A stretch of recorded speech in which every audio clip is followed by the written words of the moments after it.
안녕하세요. 오늘은 석음요법 자극 후 나타난 변화가 어떤가 알아보고 두뇌와 내장은 어떤 관계가 있는지 알아보도록 하겠습니다. 우리나라 고령화 속도는 일본은 36년, 한국은 26년, 세계에서 가장 빠르게 진입 중이라고 합니다. 평균 수명이 남자, 여자 모두 80세 이상으로 고령화되어 있고요. 평균 수명은 늘었지만 건강 수명은 짧다고 합니다. 이 건강 수명은 살아서 활동하는 동안 아프지 않고 사는 기간이라고 합니다. 의료복지비에도 노인 케어 부담이 많이 급증하고 있다고 하죠. 그것은 바로 만성퇴행성 질환이 원인이라고 하는데 그 중에 가장 큰 것이 관절염, 고혈압, 요통, 저골통 등의 순서라고 합니다. 이 노인의 설관절 통증은 사회적 활동 장애를 가져와서 소외감, 외로움, 우울증, 삶의 질에 영향을 크게 초래한다고 합니다. 고품질의 삶을 살려고 하면 돈이 적게 드는 저비용으로 건강 수명을 늘리는 것이 필요하겠죠? 석음요법으로 자극을 한 후 연구 결과입니다. 석사학위 논문으로 살펴보면 최영아는 노인의 통증과 신체 기능이 향상되었고 김경선도 뻣뻣하던 관절이 유연해지고 이수애도 통증 해소와 신체적 기능이 회복되었다라고 발표하고 있습니다. 최영아는 정서 상태가 향상되고 이수애는 정신적인 건강이 향상되었다고 발표하였습니다. 정신적인 건강 향상으로는 잠이 잘 들게 되고 잡념이 없어지고 외로움을 이길 수 있게 되었고 여유롭고 화가 잘 나지 않고 행복감이 많이 생겼고 의욕이 생기고 또한 우울증에서 벗어나게 되었다고 합니다. 세계보건기구인 WHO에서는 건강의 기준을 신체적, 정신적, 사회적으로 고통이 없이 정상적인 생활을 할 때를 건강이라고 정의하고 있습니다. 석음요법에서의 건강 기준은 두뇌의 혈류량이 조화가 되어 있을 때 안정되어 있는 상태로서 내장의 기능이 정상으로 된다고 봅니다. 두뇌의 혈류량이 조화가 된다는 것은 왼쪽 그림을 보면 사람 목 앞으로 흐르는 총경동맥이 있고 뒤에 목 경추 속으로 흐르는 추골동맥이 있습니다.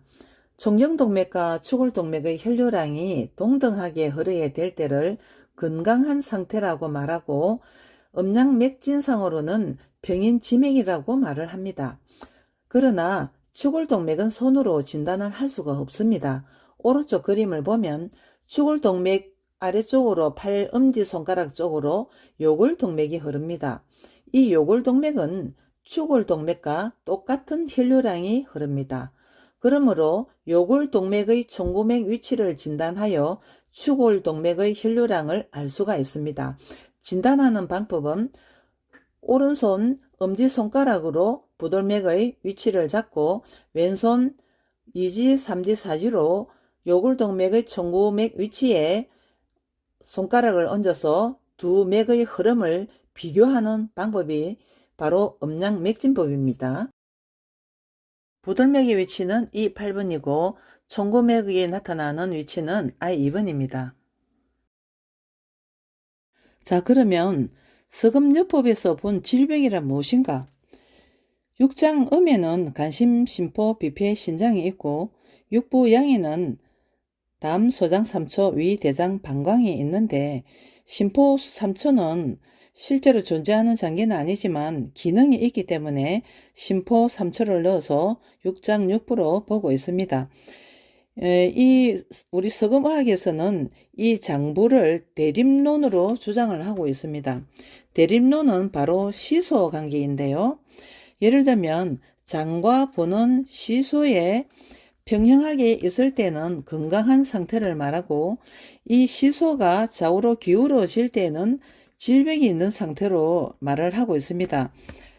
음에 속하는 간이 항진이 되었을 때는 간성이 되고 담은 정상보다 아래로 내려가게 돼서 담허가 됩니다. 반대로 시소가 정상보다 간이 아래로 내려가게 되면 간허가 되고 반대로 담은 정상보다 위로 올라가게 돼서 담성이 되는데, 이때 성이라는 말은 항진되어 있다. 또는 열이 있다. 바이러스가 들어왔다. 뭐 염증이 있다.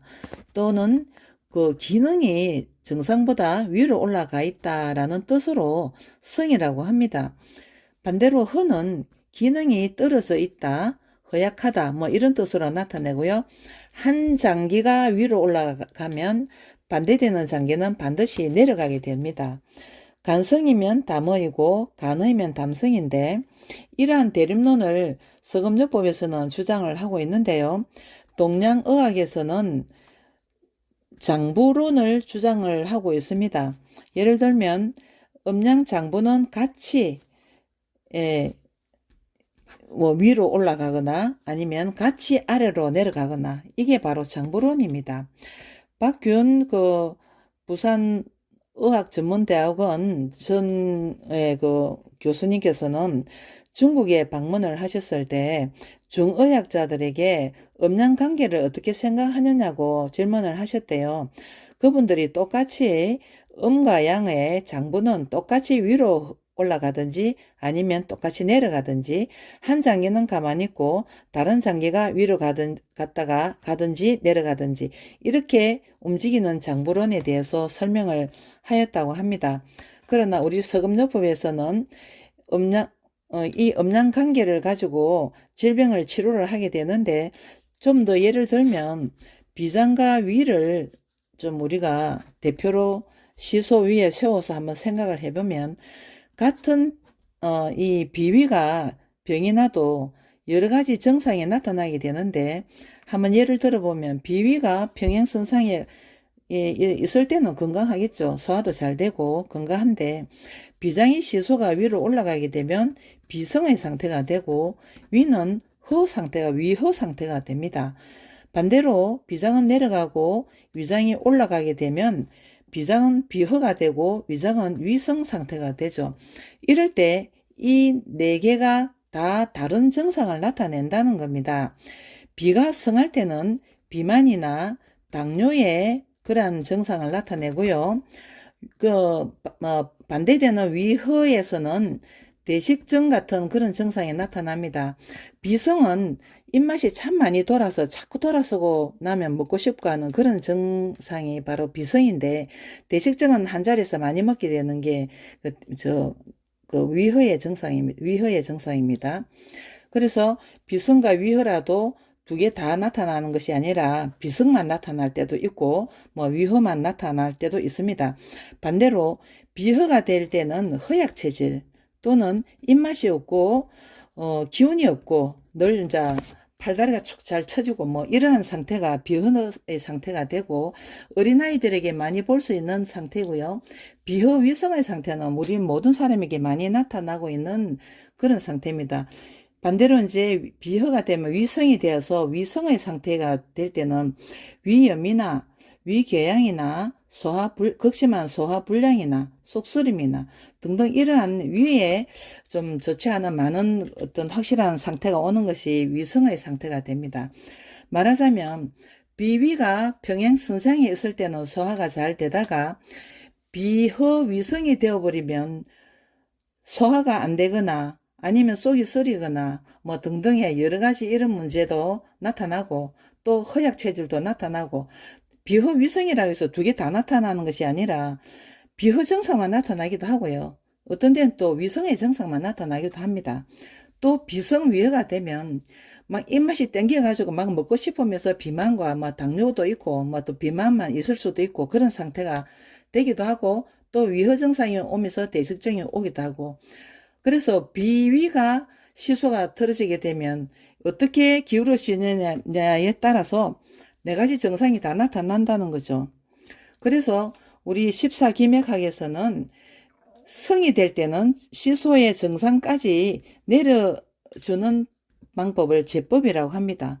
또 시소가 내려가 있는 것은 정상으로 올려주는 것으로서 보법이라고 합니다. 그래서 십사기맥학을 공부를 해보면 손가락에 장부의 김액의 흐름이 있는데 그 흐름을 따라서 보법을 해주고 또 반대로 제법을 해주는 것이 확실히 증명이 되어집니다. 그러므로 정리를 해보면 모든 질병은 장부의 허와 성에서 온다. 장부의 부조화에서 온다. 청경동맥과 추골동맥의 혈류량이 동등하지 않을 때이다 라고 말을 하고 있습니다. 인체의 모든 질병은 대뇌의 이상이다.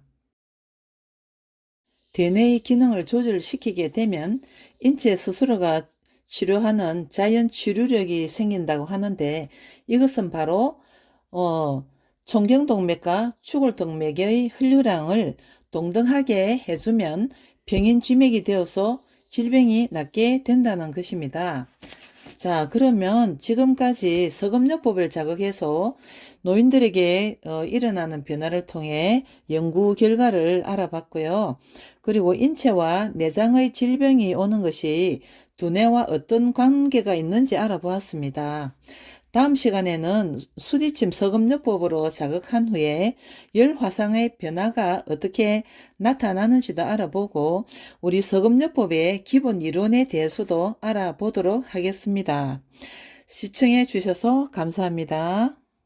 이 영상이 도움이 되셨다면 구독과 좋아요 부탁드립니다.